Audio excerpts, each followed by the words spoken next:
Hello and welcome to another video. Today we are going to look at mid to long-term capacity planning and along with that Asprova simulation capabilities.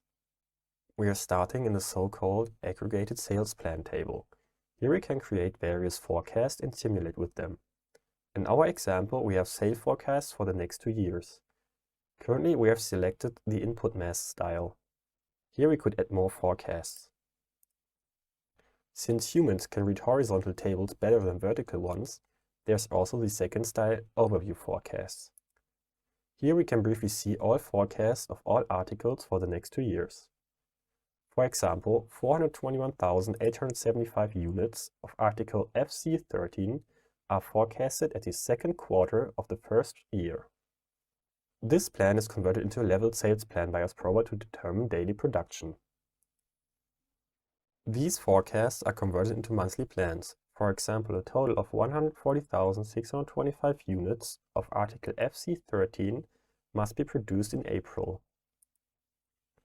This is leveled to the available calendar days considering the available shifts. In our example, this corresponds to a daily production of 5,408 or 5,409 units. Making forecasts and leveling them is one thing, but can we meet the demand with the capacity available to us? For that, we switch to the load ratio graph. On the left side are our group resources, all the punching machines, the injection molding machines with 110 or 240 kilonewtons, and all the assembly stations.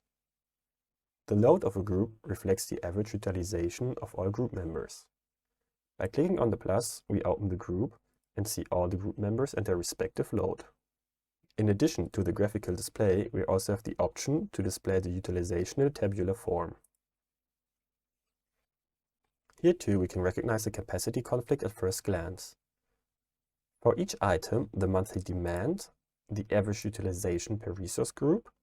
For items with the code FC13, the R-box with a clamping force of 110 kilonewtons are used, and for items with the code FC32, the R-box with a clamping force of 240 kilonewtons. And the actual production capacity of the respective month. But let's return to the graphical representation. Thanks to the capacity load ratio graph, we can identify the injection molding machines with a clamping force of 240 kilonewtons as a bottleneck. On average, these run for 6 months with a capacity of over 100%. Let's have a look at the resource members. We can also see that in an individual month, either the capacity of the R-book 3 or 4 also exceeds the 100% limit. All in all, we can conclude that the sales plan or forecast we have made cannot be met with our existing machinery. Now we have to make a decision. Either we accept that we will not be able to cover the demand in time, or we invest in our machinery and buy a new injection molding machine. Thanks to Asprova, you have an easy way to simulate such scenarios and their impact on your production. We simulate the purchase of a machine and assume the delivery will take almost 6 months. We activate the R-book 5 resource and reschedule.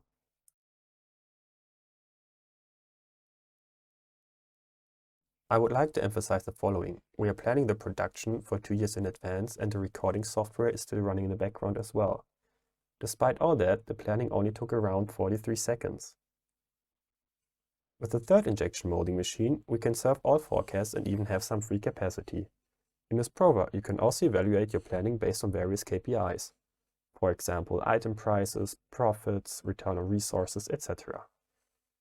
Due to the various KPIs of Asprova, you can among other things make well-founded decisions about investments or also create more transparency in your production. But that would be too much for today's video, so we will deal with them in another video. I hope you enjoyed this video. For more information, feel free to write us an email or watch our other videos. We are more than happy to clarify your detailed questions with you personally. Thank you.